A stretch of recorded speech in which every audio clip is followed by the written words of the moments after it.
print out Barbara's information. So tonight we have Barbara Robinson here to present. She is a USGS Master Hummingbird Bander with almost 15,000 records in her database. She has co-authored several scientific papers. Before she started banding hummers, Barbara was a hawk bander with the Golden Gate Raptor Observatory in California.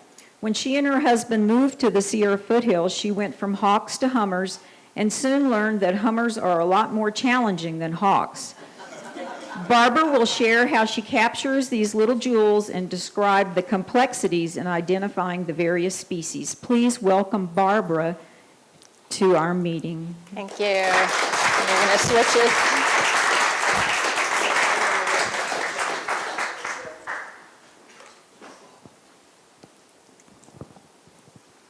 We have to bring up the real presentation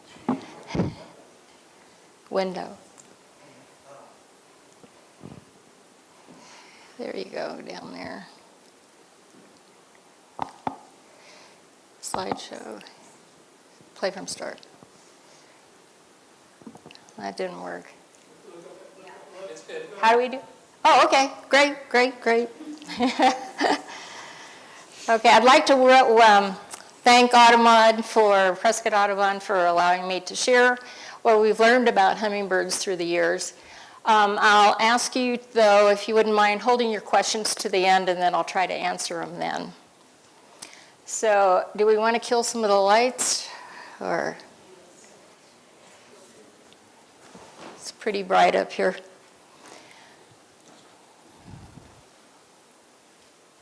Great, thank you. Okay, I think I have to aim here. Okay, this can take me a while. Okay, for those of you that don't know, hummingbirds only occur in the Americas. They don't occur in Europe, they don't occur in Hawaii. They're only in the Americas. However, we have heard that they existed in Europe 30 million years ago, as a fossil was discovered in Germany in 2004. And we've even known of or heard of a rufous hummingbird that has been reported in Russia.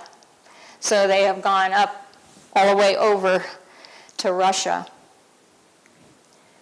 There's about 366 species in the Americas, about 15 species typically found in the United States, and 28 are endangered, and many more are even threatened.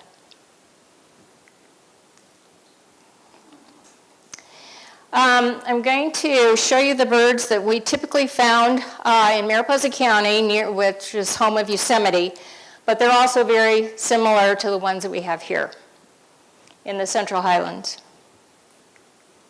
So the Anna's hummingbird. It's the most common. It's known for what's called a gorget, reddish-pink gorget, and also reddish-pink head iridescence. And I'm going to be talking mostly about males, adult males, because those are the ones that have the color, and those are the ones that are the most easy to identify. The Anna's hummingbird is fairly easy to identify because it is the most common, and it does have both the gorget color and the head iridescence.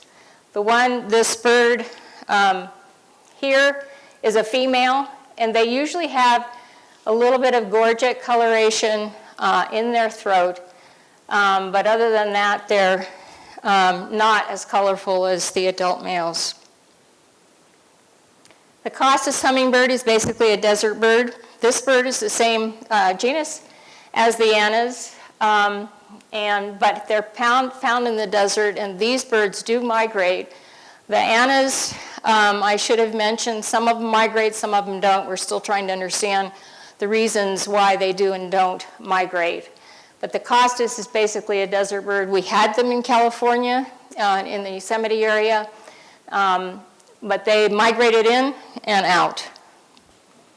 And they didn't breed necessarily in our area. I think they bred probably a little bit more north than we were in near Yosemite. I should have said the cost is, instead of the red ruby, or the red rosy color, the costus is very purple. But here again, it has the gorget, complete gorget, and head iridescence. Not all hummingbirds have that head iridescence.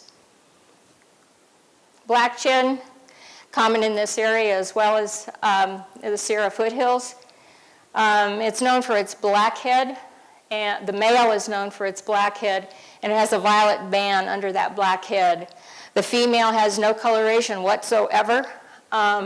She's pretty bland, but she has a very long bill. Black chin typically came in April and left by the end of September. They are true migrators. The Allen's hummingbird. You might not have Allens here. That's not to say they might not get here. But typically they're on the coast of California. We did ban them near Yosemite. And just this morning, got an email from the hum band group that I participate in, and an Allen's was caught and banded in Louisiana. This was, an immature female Allen's caught in Louisiana. And I trust this person. This person has been banding hummingbirds for 45 years. So she knows what she's doing, but it was like, this is the first thing I saw on my phone this morning. Anyway, they typically are on the West Coast. If you ever go to California, go to the beach, you might see Allens over there. They are very similar to the rufous. Same genus, Selasphorus, but they are very similar. They're known for their red, orangey gorget. They have no head iridescence. And the Allens, typically, the adult male has a greenback, which, the greenback. And there you can see the greenback. The rufous. Rufous is very similar to the Allens. It is the longest migrator that we have of the hummingbird species in the Americas. It will migrate all the way up to Alaska, where it will breed and then end up in Mexico. Does this twice a year, so 7,000 miles a year, rufous do. They're gorgeous birds. I'll talk about their feistiness a little bit later. The females have a little bit of gorget color here. They're not like black chin females. It doesn't have any. The rufous will have some gorget color. The female. Rufous have an orange back. Allens have a green back. However, there's a certain percentage of rufous that have a green back. So that makes it a little bit more difficult to identify. So one of the ways we identify a rufous from an Allen, if a rufous does have some green, is see that notch in what we call the R2, which is here. That notch is only on a rufous. Does not appear in an Allen's. We caught one broadtail in the Sierra Foothills while we were doing all of the banding there. Same genus, the Selasphorus genus. We actually knew something was special was going to happen before that banding session because we heard it the night before. They have the tip of their primaries are shaped such that it makes a sound when they fly, which is totally different than a rufous and an Allen's. It's kind of like church bells. And we heard it the night before, and sure enough, the next day, we got a broadtail. So this was an immature male.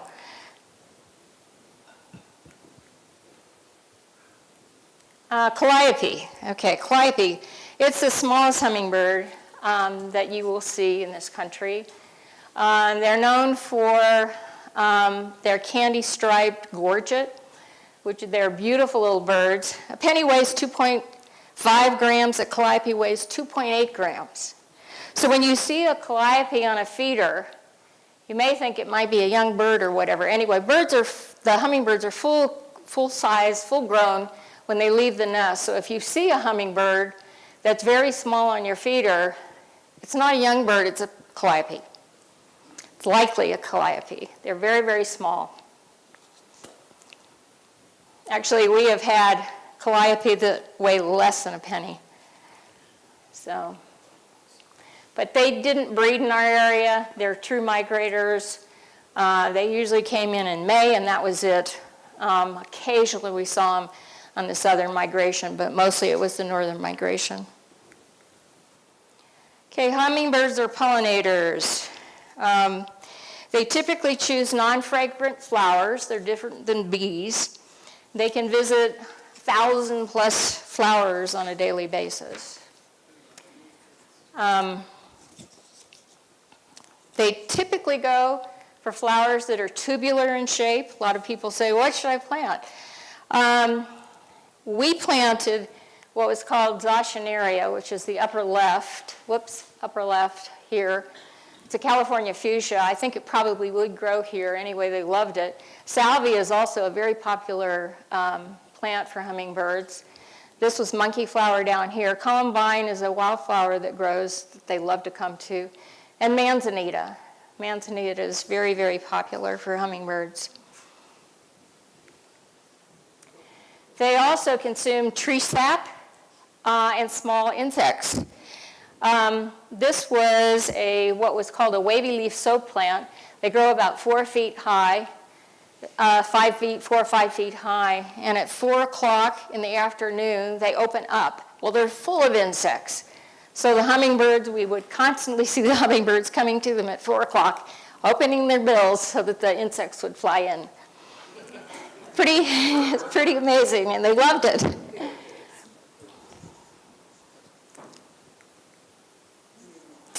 Okay.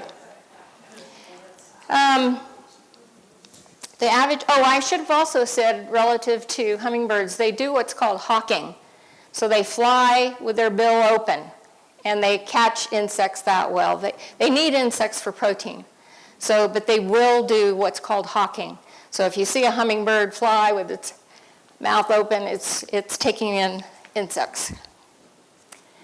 Okay, the average hummer digestive system is 1 hour, with 97% of sugars extracted from the nectar. Hummingbird kidneys are very efficient in voiding the excess water from nectar. They excrete 75 to 85% of their body weight daily. This is equivalent to a human being voiding about 20 gallons of urine a day.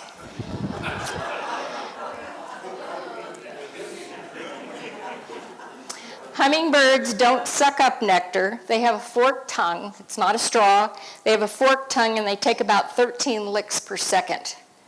Their tongue is actually very long, wraps around the skull. It's called the hyoid apparatus. It's the same as woodpeckers. They also have that. So it's a place for the tongue to go, and then it comes out, and they take these licks, like I say, about 13 a second. Contrary to what you may think, during migration, birds eat and run. They don't stick around. The urge to migrate is so strong that it's okay to actually and beneficial to leave your feeders out all year. I know this is a very controversial subject and topic, but the urge to migrate, if they are true migrators, they're going to migrate. You cannot make them stick around if you leave your feeder out. Annas, on the other hand, we're trying to understand the population of annas and the different populations of annas. They may stick around, and it's probably helpful to leave the feeder out. It also helps if you leave the feeder out if a bird is late in migrating. They also love water. So actually the BBC came to our ranch to film a documentary, and they knew we had a lot of hummingbirds. So they asked if we would set up a fountain situation so they could film on water. Anyway, that's what we did, and that's why you see this. Okay, all species of hummingbirds lay 2 egg clutches. Females do all the work. They build the nest, they do the incubation, the brooding, the feeding. The males are just sperm donors. They do need spider webs to hold the nest together, spider silk. So it's best if you do not clean your spider cobwebs away from your eaves or whatever, because you'll actually help the hummingbirds, because they do need the spider silk. It's what holds the nest together. They all lay 2 eggs and incubate 10 to 20 days and need 20 or more days before fledging, so about 6 weeks from nest building to fledging. And fledging is when they leave the nest. Predators. Hummingbirds are prey to many birds who rob their nests. Obviously, scrub jays will come into, whoops, if I can go back. Scrub jays will come into a nest and take the young out of the nest. Praying mantis, we had them near Yosemite. They come into the feeder late at night. They wait for the birds to come in the morning, and then they nail them. So if you do see a praying mantis on your feeder, it's best to flick it off. We were always going out and flicking them off the feeders because they will kill hummingbirds, and I won't describe how they do it. It's pretty gross. Anyway, roadrunners. Roadrunners also take hummingbirds. As you know, roadrunners can jump 5 feet or more. So if your hummingbird feeders are hanging at 5 feet, roadrunner will come in and easily jump 5 feet to take a hummingbird off a feeder. And they don't hesitate to do that. We had roadrunners nesting on our property, so we had this battle with roadrunners sometimes. Acorn woodpeckers. Unfortunately, acorn woodpeckers also take hummingbirds off your feeders. We saw this twice. We saw them come in, take the hummingbird feeder off take the hummingbird off the feeder, take it to the nearest fence post, and pound it to death. Only about 30% of hummingbird nestlings fledge successfully. Cooper's hawk. Why is the Cooper's hawk being shown here? Hummingbirds, a study was done in Mexico where hummingbirds will actually build their nests in the vicinity of Cooper's hawks. Cooper's hawks are exhibitors. They take birds, so they prey on the birds that would prey on hummingbirds. So they will actually build their nests in the vicinity of Cooper's hawks. So Cooper's hawks are a good thing to have around. So speaking of hawks, when we moved to the foothills, because I was so familiar with the banding process relative to hawks, we sought out a conference that was being held in Southern California that was a banding conference of hummingbirds. So we contacted them, and this group was part of the conference, the Hummingbird Monitoring Network, and that's who we ended up joining the group. So typically, why do we band birds?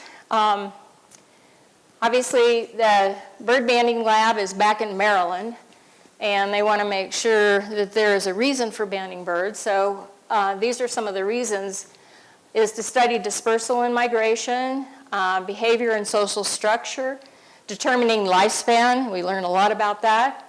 Population studies, estimating survival in population, taxology and disease research, and other uses, obviously, with game birds. The HMN, the Hummingbird Monitoring Network's objectives were basically to support efforts that preserve hummingbird habitats, conduct and support research that increases our knowledge about hummingbirds and promotes their conservation, maintain long-term monitoring sites, and estimate abundance so trends in their population can be detected, and educate by disseminating information.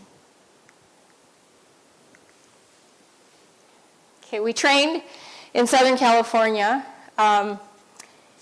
This is Rita Colwell. She was we were indebted to her because she came to every banding session we had for the first 2 years. She lived in the Bay Area and drove from the Bay Area over to the Yosemite area. But we couldn't have done it without her. There's a lot of training that goes into hummingbird, a lot to be learned. This is Dwayne, who I became a Master Hummingbird Bander, and Dwayne was a sub-permittee under me.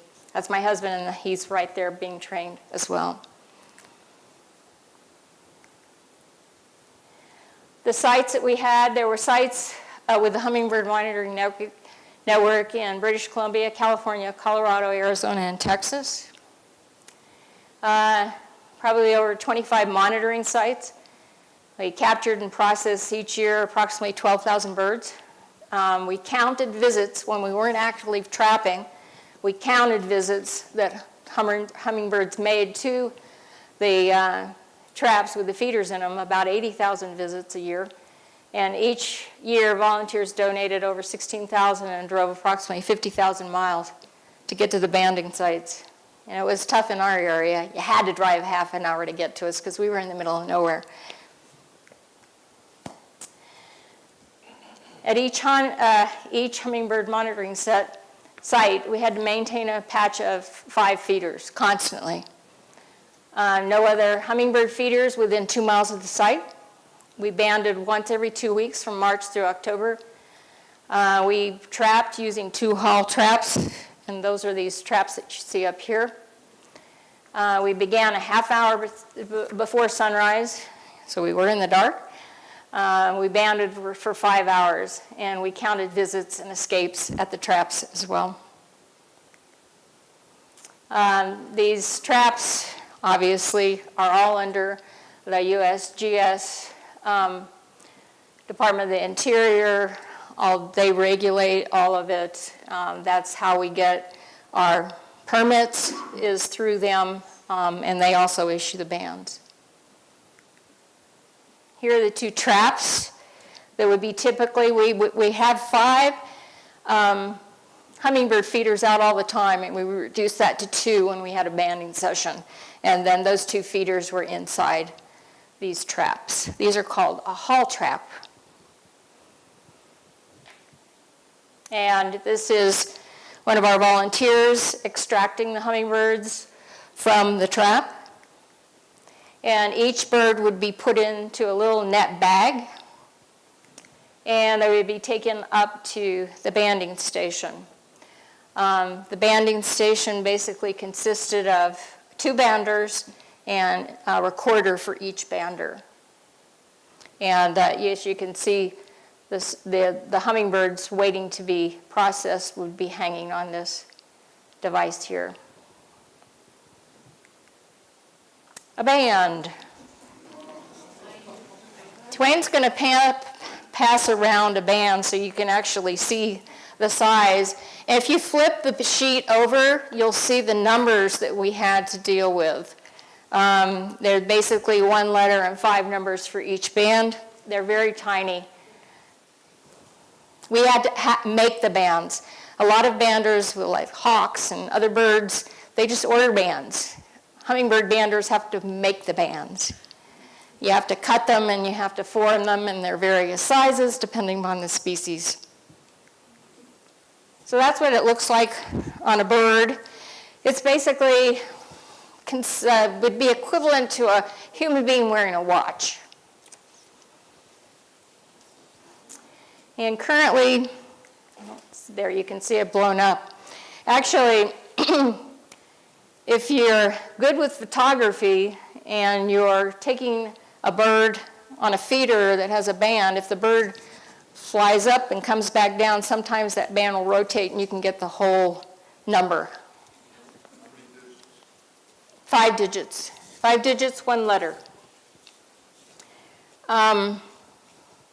Right now, banding is really the only proven way to study migration, although UC Davis is working on developing the equivalent of a radio frequency ID tag called a PIT tag, that kind of thing. Maybe someday, hummingbird feeders will be made with a device that actually tracks if birds that have a radio frequency tag on them. It hasn't happened yet, but they're working on it. As you know, they've had success with monarch butterflies. So if they've had success with butterflies, they should be able to have success with hummingbirds. But it hasn't happened yet. Okay, this is a typical data sheet. We take a lot of information down.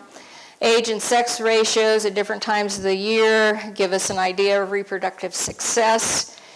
Timing of molt, fat accumulation for migration, transportation of pollen of different species of plants, faithfulness of birds to a specific stopover site and migration, the longevity of different species. We examine, obviously, plumage colors, feather shapes, patterns, measure each bird to assure that age and sex determinations are correct. We accumulate new information that will assist others to more accurately age and sex birds in the field. We're all part of a group called HumBan, and so we do exchange information around the United States and Canada, and we learn a lot from each other. You can see the optivisor, absolutely necessary when you're dealing with small numbers and small details. This is Dwayne. He's measuring the length of the bill. And here I'm probably counting gorget feathers. One of the things I should probably mention, I participated in a paper also with Professor Chris Clark with UC Riverside, and we determined that the amount of gorget feathers in a female anna's is fully developed after their first year.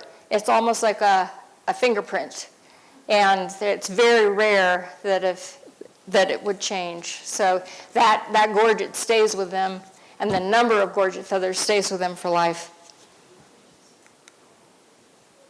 And then we take a jeweler's loupe, and we look at their bill. And what are we looking at?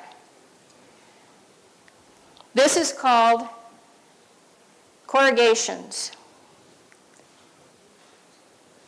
And as you can see, they're pretty easy to see with a jeweler's loupe. When the bill becomes smooth, it's an adult bird. So we can identify what we call a hatchier bird, juvenile bird, or whatever, if they have corrugations in their bill. So that's why we look at the bills. We also look at different feathers, patterns. These are all adult feathers here. This is a juvenile feather. So that means it's a juvenile bird, hatchier bird. Males, young males, annas, difficult to identify. Upper left, black into white. That's an immature male annas. Female has white into black. Both immature and adult females have that pattern. What you see down here is an adult tail for an annas. And actually, Chris Clark with UC Riverside did a study and proved that that configuration of feathers is what creates the sound when they do their display dive. That pop at the bottom, it actually comes from the configuration of the feathers, and it's not vocalization. If you have both adult annas at your place and immature annas at your place, you'll find that the immature annas, before they migrate or whatever, they will try to do the dive display, and there's no sound because they don't have adult feathers. And then measuring tail feathers, particularly, this is what's called the R5, is the way we identify and tell the difference between females and immature Allens and Rufus. We also look heavily at the gorget. We look at molt and pollen. You can see what molt looks like. when a young anise starts developing their new feathers or molting in their new feathers. They're kind of interesting looking. We also take a straw. We will blow on the bird. Up here, we're checking fat content on the bird. We can also see if the bird is with an egg, which is called being gravid. We wrap the birds up like a little taco and put them on the scale to weigh them. This was an anise at the time, weighing 4.6 grams. We actually had an anise once, probably the fattest anise that's ever been banded. It weighed 8.2 grams. And we give them a good drink before we release them, put them in the hand, and they fly off when they want to. But this anise that weighed 8.2 actually dropped before it could elevate. It was so heavy. It was so heavy.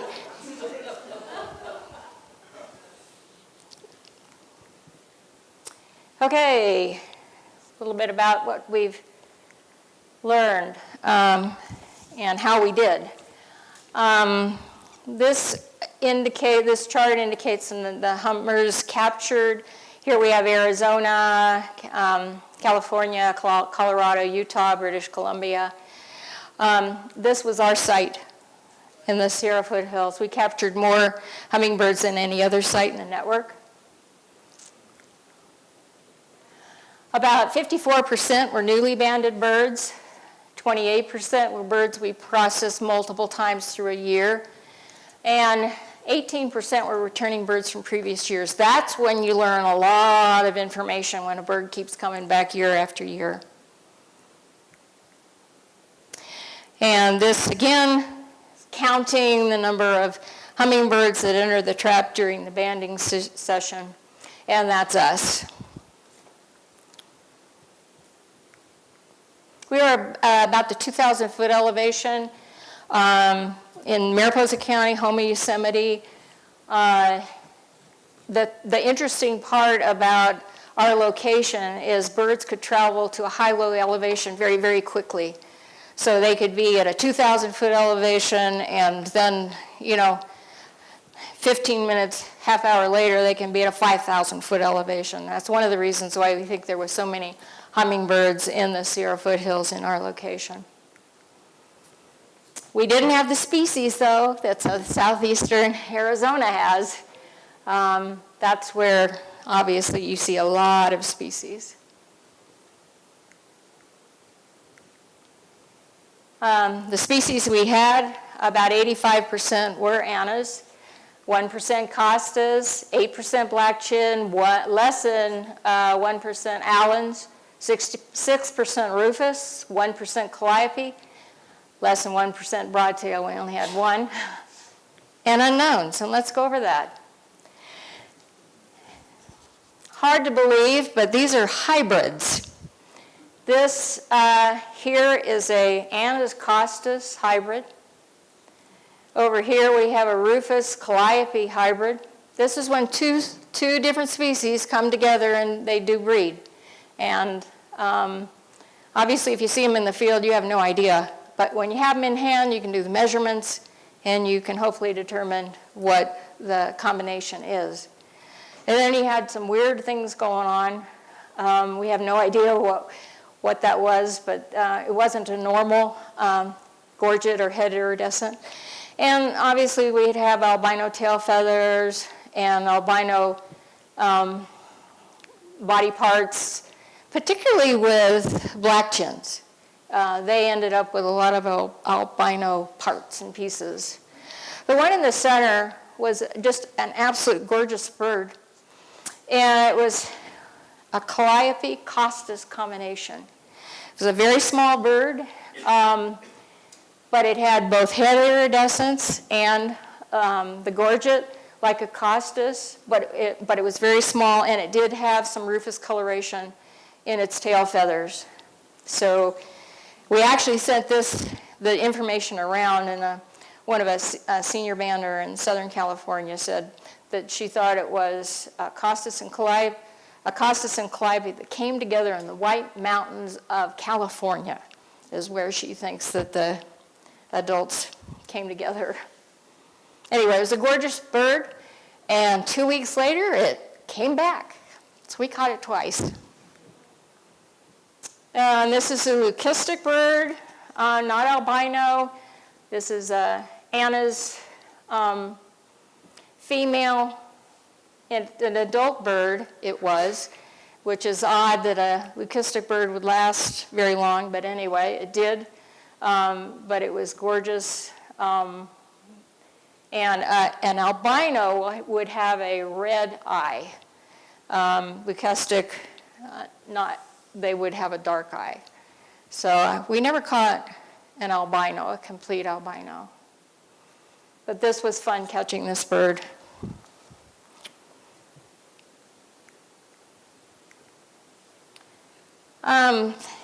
And we learned something about their ages.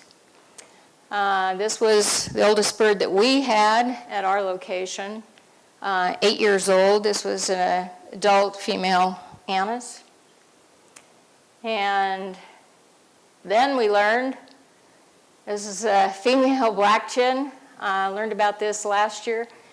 Maybe it was the year before that anyway. New longevity record, 13 years old. A female black-chin.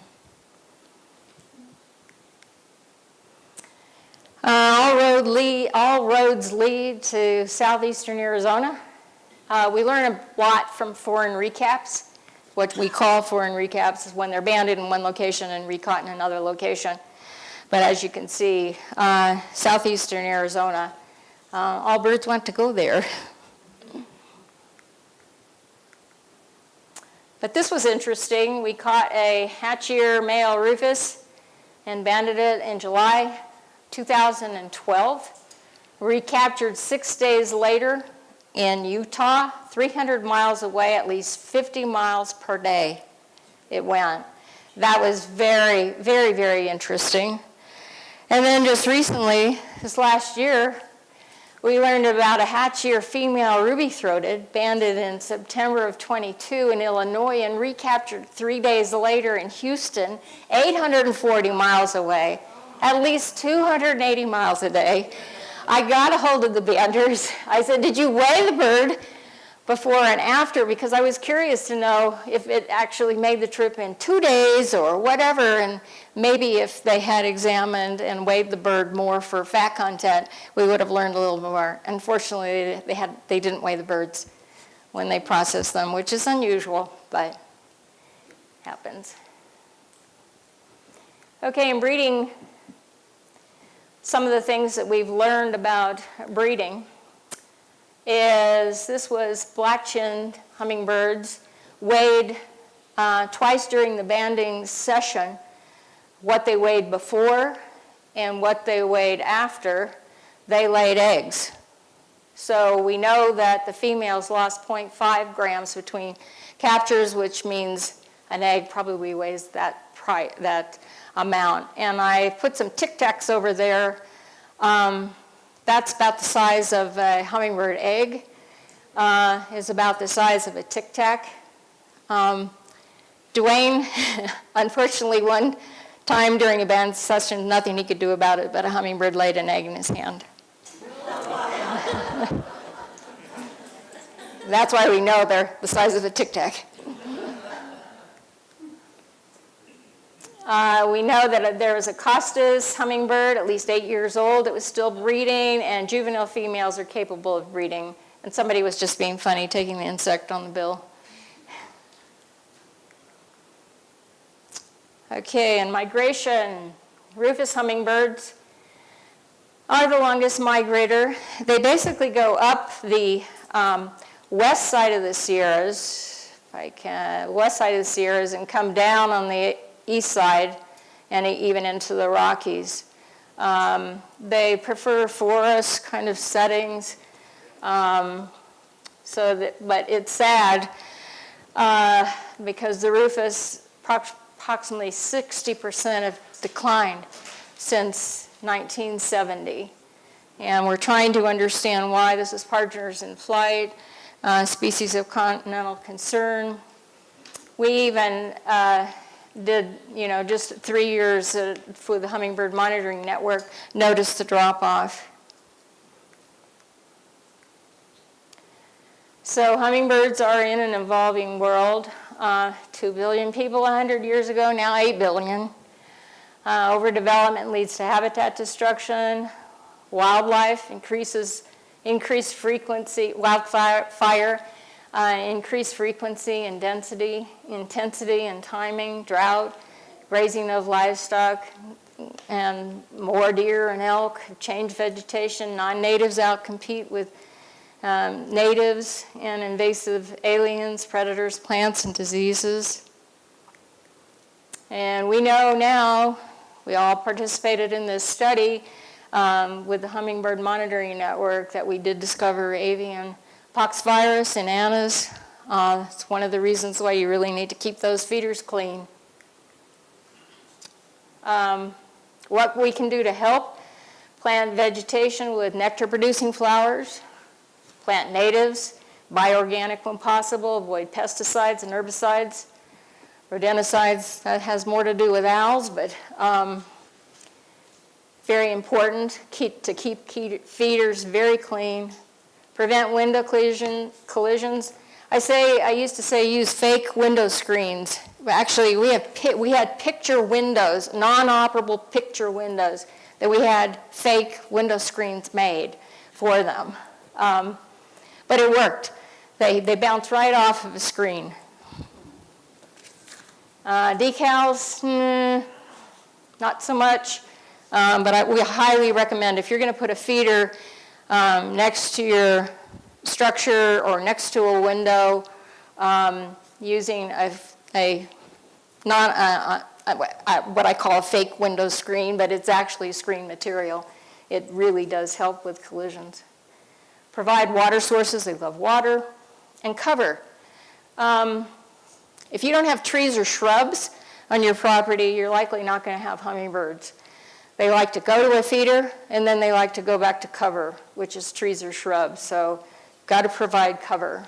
Offers safe nesting materials as well as ash if possible. As I said before, the spider silk is important. Leave it around, don't clean your cobwebs away.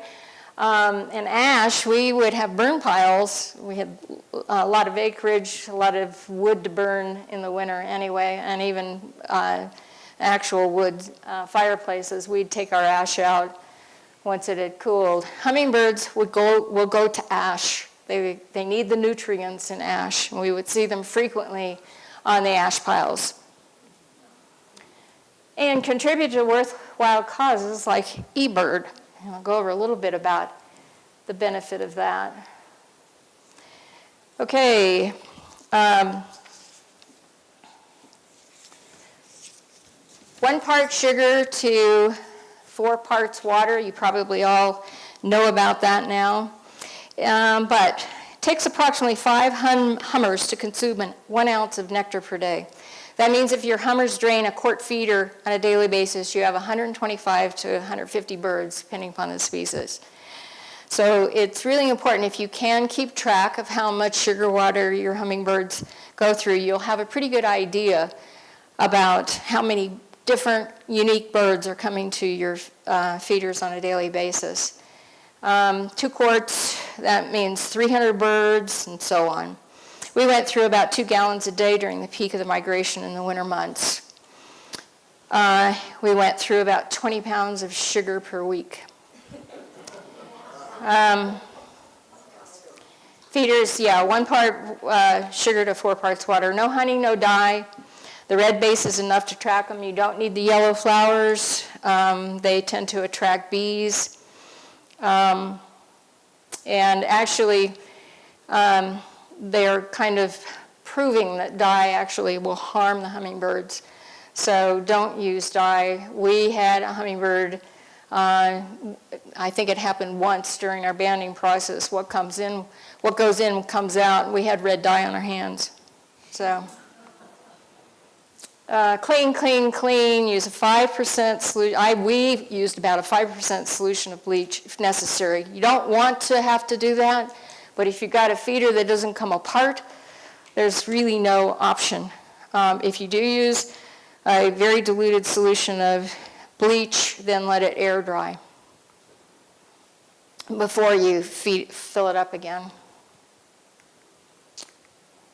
Okay. Placement of feeders is really important.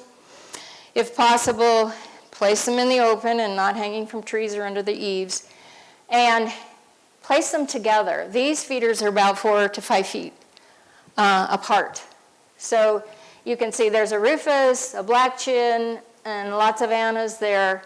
The closer they are together, the aggressive so-called rufous can't deal with it. If you hang a feeder in the front of your house and a feeder in the back of your house, you're going to have 2 birds, one on each feeder. If you group your feeders together, you're going to have more birds. And anyway, rufous really have difficulties when there's a lot of birds there. So group your feeders together. I've heard horror stories about people, this aggressive.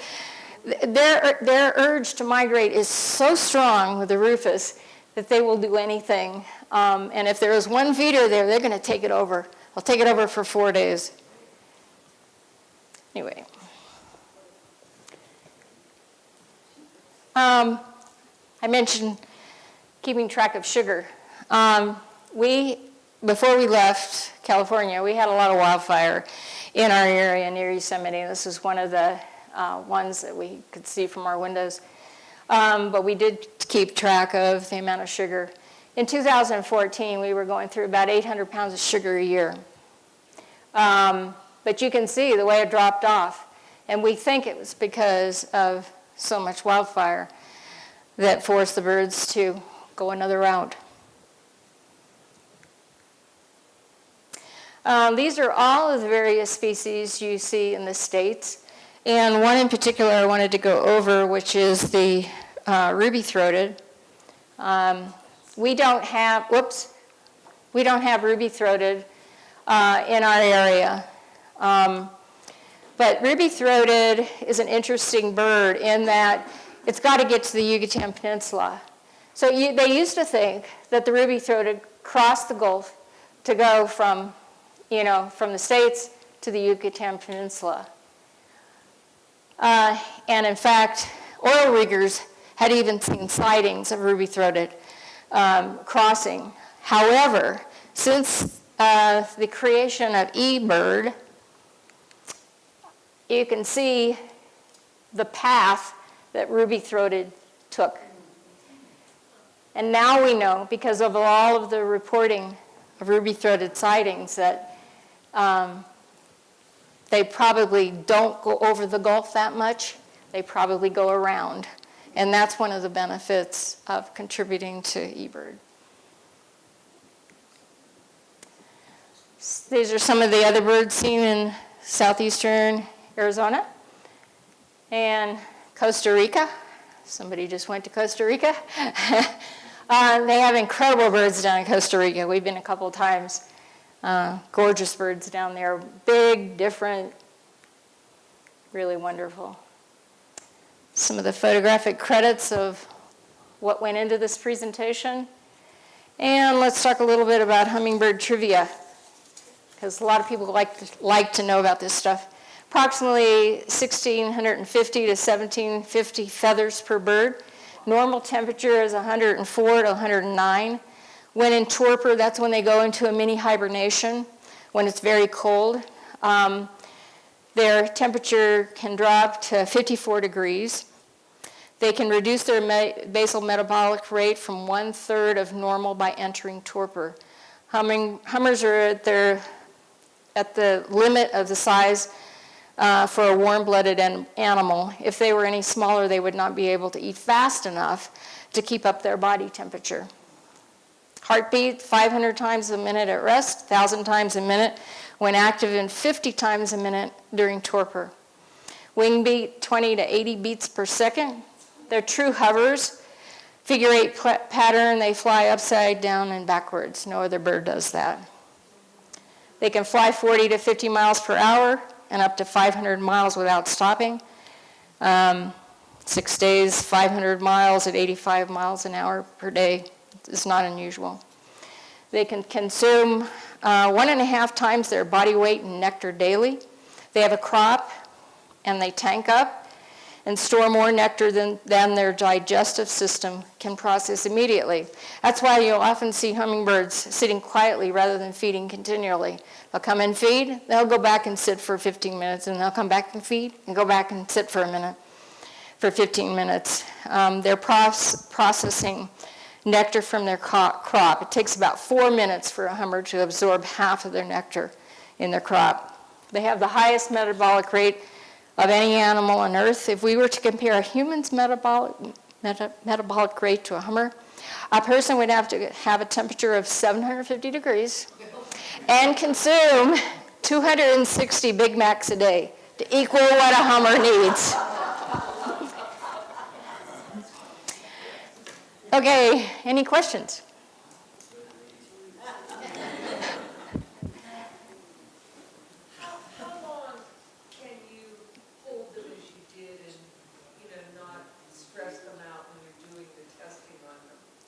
Oh, well, we're not doing testing. We're just taking data down on them. Yeah, data, yeah. The process, about 5 minutes. That's about it. We try to move it along very, very quickly. Our recorders have to be very, very fast because we're just spitting out data and they're writing it down. But it goes fairly fast. We try not to capture too many birds at a time so they don't have to stay in that little bag very long. We'll cut it off. We used walkie-talkies from the banding station down to where the traps were. So cool it, don't trap any more birds, till we get through, and then we would tell them to start trapping again. What are the bands made of? They're metal, aluminum, very thin, easy, pliable. We form them.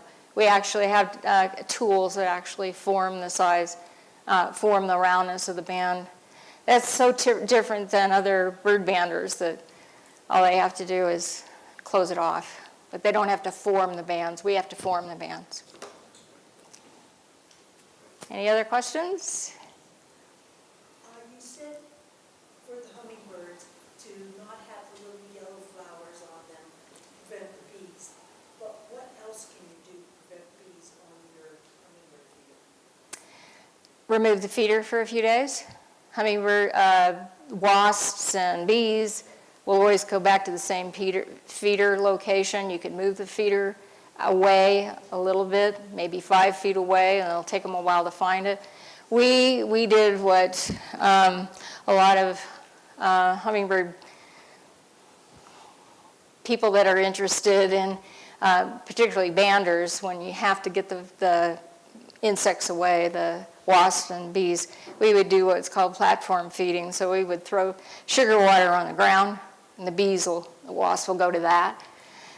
Keep them away from the feeders. Doesn't always work. And in all of our time, we were beekeepers too, but we never had bees come to our feeders, and all the time we were doing that, but only once we had to then set up actual feeders that would attract the bees that were away from where our feeders were. But yeah, it's difficult. But you can do it. But I would say if wasps and bees are really bothering you, take your feeders down for a few days and put them back up. There are bee and wasp-proof feeders, though.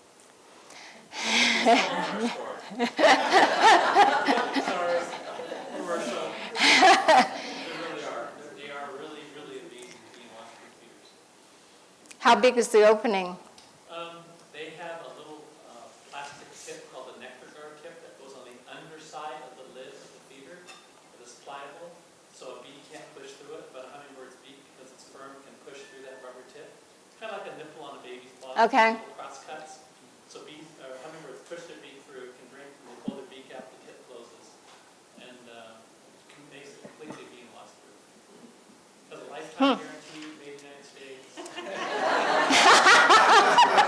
Well, that's interesting. We, as you probably saw, we have bought Best One feeders just because they're so easy to clean. But we actually had to modify them because the hole was so direct and we wanted it on an angle. So we would come and drill and make the holes more on an angle so that it was easier for the hummingbirds to get into the hole. But the Best One, yeah, they're so easy to clean. Does the Hummingbird Monitoring Network or any other research that you may know of, in addition to numbered bands, also put tiny colored bands on so you actually identify individuals? Some people have a permit. Some people have a permit to mark the birds with color, but the information doesn't last very long. As soon as they molt, the color is going to go away. But they do. A lot of hummingbird banders will mark them so that they don't even trap them a second time. But they also will follow them from site to site and use color to be able to do that. We didn't do that. Because a question that could be maybe answered from that is, how, like the males are polygynous, right? They have multiple mates. How many mates, like is an Anna's hummingbird male mating with? Is there any? Yes, there's DNA studies being done. UC Davis is doing them. We collected DNA samples for years and years and years and years. I don't really know all they did with the DNA samples, but we would just pluck some feathers and send them off to UC Davis. We did them for hundreds and hundreds of birds. So DNA is being collected, and they're able to study different populations with that DNA information. Can I ask a little bit more about Rufus and Allen's? Uh-huh. I do get green-backed Rufus quite a bit. Does a greenback stay the same amount of green over the years, or can you speak a little bit about percent? I can't, other than the fact that what we know about the gorget with the Annas, the fact that they had their complete coloration in their second year of life. I mean, they got it their first year and then maintained it. That's the only thing that I could possibly guess, that if a Rufus has sunny greenback, it's going to continue to have that greenback through its entire life. And really the only way you can tell the difference between the Rufus and the Allens is looking at that R2. And the R2, that notch is key. If you can see the notch, you got to get a photo. Yeah, but that's really. Rufus, do you think have the greenbacks? I don't know. It's not a huge percentage. Most of them do have the Rufus back, but some of them do have the greenback. I mean, that's been seen through banding and, verified through banding. But when I hear an Allen's being caught in Louisiana, you really wonder if more Allens aren't coming through. So, but. How do you get that band on them? Do you have a little teeny? Pliers. They're specific pliers. We had separate pliers for each band size. We had many pliers.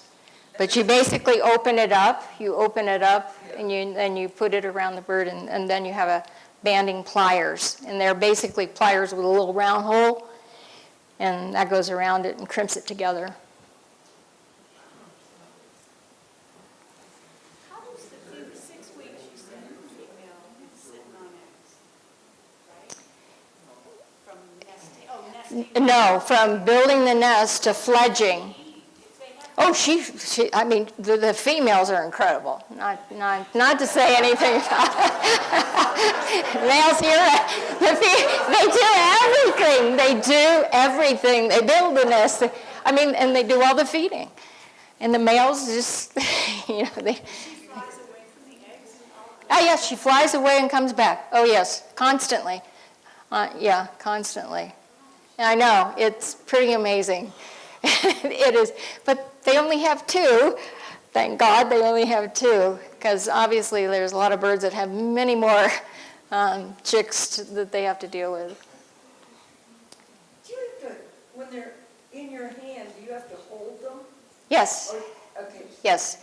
They're in the bag, well, we take them out when we're actually, and it just takes practice, lots of practice. And gentle, yeah. But you're basically pinning their wings so that they can't fly, and they calm down. It's very rare that we had a hummingbird that was, freaking out. Oh my gosh, a goshawk was the worst when I banded a goshawk when I was with the Golden Gate Raptor Observatory. I mean, they just freak out. But hummingbirds, they're pretty calm. It's just the identification and the amount of data you take down on a hummingbird compared to a hawk is just night and day. These long migrations, what elevation do most hummingbirds fly at? It depends upon the species. You're talking about how high. I don't know if we really know. We know the elevations they like to go to, but as far as how high they go, hopefully one of these days when we do have these tracking devices, I mean, they obviously put radio telemetry on hawks, so we know basically how high they go based on the radio telemetry and also using satellites. But with hummingbirds, we don't have that information.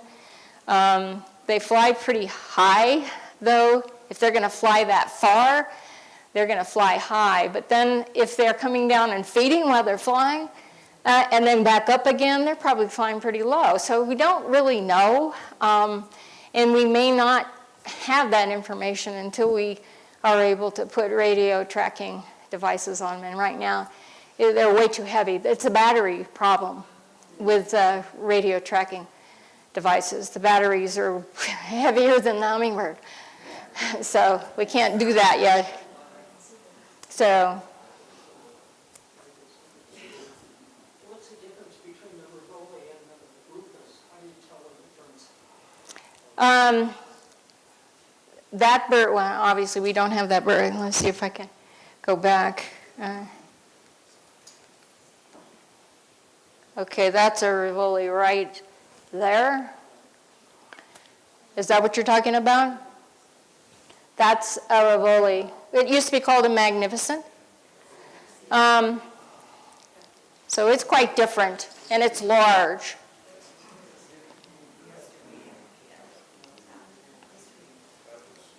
So, I just have a question, probably can't be answered by anyone, but I've been thinking a lot about hummingbirds recently, and of course, as you just showed in that photo, many have really brilliantly colored crowns, as well as throats, gorgets, and the males display and do their thing. But when I realized, they can't see themselves. oh, no, they Or can they? What do you think? They can't see their own crown, but they probably can't see their gorget. And maybe the annas when it flares out, so they don't actually really even know what they look like when they're going through the displays. I wonder if anybody... no, the females do, though. And that's what counts. So, but yeah, oh, by the way, hummingbird feathers are black. It's the light that creates the color. So they are basically black feathers. So, but yeah, they don't see themselves. So they don't, your mirrors, maybe that's why they come out of mirrors. Oh, by the way, the hummingbird feeders that attach to windows, don't do it. I'll tell you one thing, I like sharing this because I think it's important. We saw and witnessed 2 hummingbirds collide in midair and fall to their death. So it does happen. So if you have a hummingbird feeder attached to a window and 2 hummingbirds are fighting over it, one's going to hit that window, if not each other. So you don't want to use the hummingbird feeders that attach to glass. And we've seen that, and it's like, bad idea. Yeah, is there, so far as you know, any impact on hummingbirds and their consumption of sugar water? Obviously, it's increased. It's very similar to what they get in the, it's very, very similar, the amount of sucrose, yes. Very, very similar. So that percentage is very important. That's actually been tested. They've taken nectar. Obviously, nectar's clear too. And flowers, it's not red. So, but yeah, it's very, very similar. So it's very, very safe. You don't want to use honey. You don't want to increase the amount. That 1-to-4 ratio is proven to be very close to what they get in nature. Yeah, I'm wondering about the use of unfiltered pure water, like chlorinated water, if that has any kind of impact. No one's probably studied it, but I would have a concern that people are using chlorinated water to fill up their feeders day after day after day, and hummingbirds are ingesting chlorinated water. I don't know if there's ever been a study done that. It's pretty safe because it's been around for a long, long time.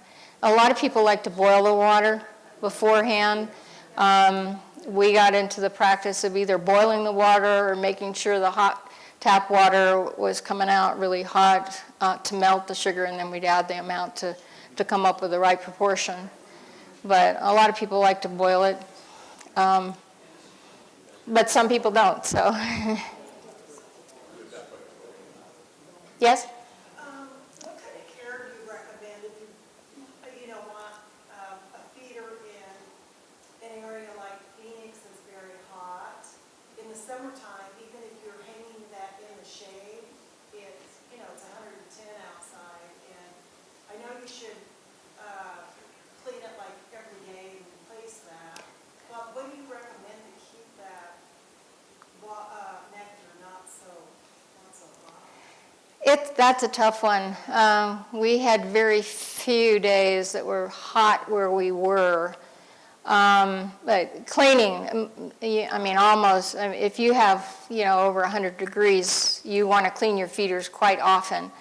If, you're normally down in the, 70s or low in the winter, you really only have to leave a feeder out. Maybe you can leave them out as much of a week or even longer because the sugar water is not going to deteriorate. But I don't know how people feed hummingbirds in the valley when it's over 100 degrees constantly. I don't know how they do that. I wouldn't recommend it because you see them sitting on the perches or whatever, your cover, whether you have wires hanging across, under your eaves or whatever, and they are panting. They pant. So, but I don't know what the solution is for feeding hummingbirds in the valley.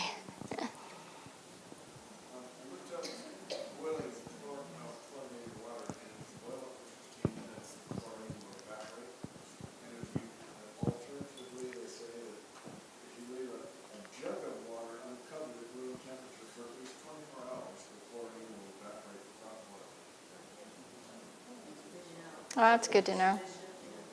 Yeah.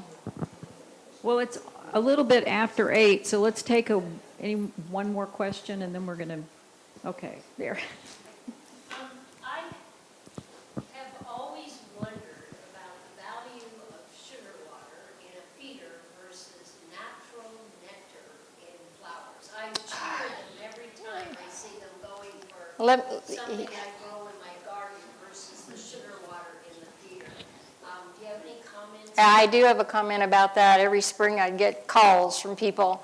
What happened to my hummingbirds? There's no hummingbirds in my feeder. I say, look out, what's in bloom? Oh, the manzanita's in bloom. Well, that's a good thing. Hummingbirds leave your feeders and go to the manzanita, and that's a good thing. But a lot of people think you put a hummingbird feeder out, it needs to be used all the time. You're basically supplementing the native vegetation if you have native vegetation. So when I cheer for them going for my native plants, good for them. Good for them. Good for them. Absolutely. Well, let's thank Barbara. That was a really interesting presentation. Thanks for doing that. Thank you. And we have one more announcement. Sharon Arnold has come a long way, all the way from Paulden, to make an announcement. Now, there's going to be a little bit of theater. I'll take that. All right, I need a couple of volunteers. We have these wonderful birds, so right away, leap up. I know you want to help me, Jim. Come on up. Who would like to be a robin? Oh, I know you'd love to be a robin. Let's see. Oh, look at this little pygmy owl. Sure. Would you be a pygmy owl? Sure. But you need to come up.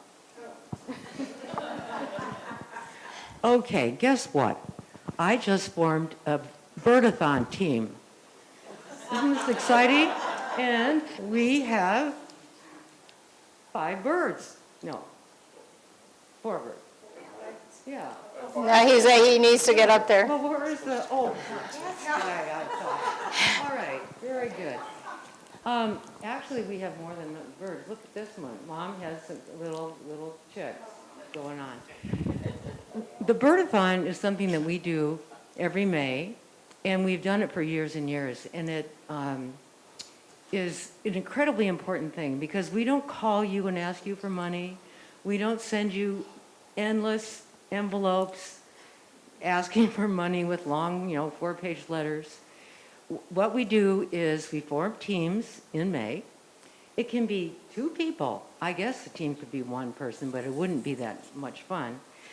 And we have people like Russell Dirksen, and I understand that Eric is forming a team from the Lookout this year. We have a group of women that meet on a Monday in May, and they're going to have a team. But we'd like some additional teams. And this would be a really fun way to get together. Look at you. There's 36 of you in this room today. We could have 6 more teams. So we'd like to invite you. You're going to see in our newsletter coming up at the end of this month that it's a pretty simple thing to do. You simply go out on a day, the weekend probably of the first week in May, and you look for birds. You make a list, and you're going to turn it in. We have a special email created for that. It will be in the newsletter.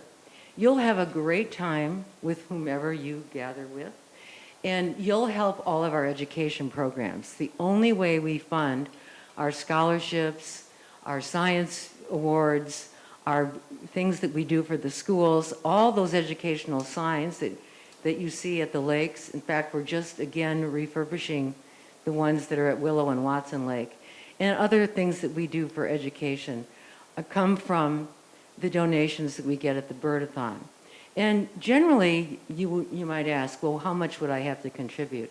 Hey, anything you think is appropriate, that we can use that. And if you're the leader of the team, all you're going to have to do is collect those donations and send them in. And all that information is going to be in the newsletter. So some of you might see robins or turkeys or pygmy owls. Wouldn't that be great, a pygmy owl up here? Quail. I don't know if anybody of you are going to see macaw, but if your team goes to Costa Rica, So please look at the newsletter and get out on that first weekend in May and have some fun and help our Birdathon be really successful. We'd really appreciate it. And I want to thank Doug Iverson and Sue Drown and Laura Roden and Sue Noonan for helping us get the ideas together to get this increased. We need it to increase because we've got lots of ideas, but we don't have enough funds.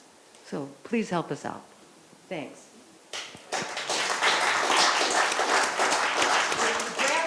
You dropped something.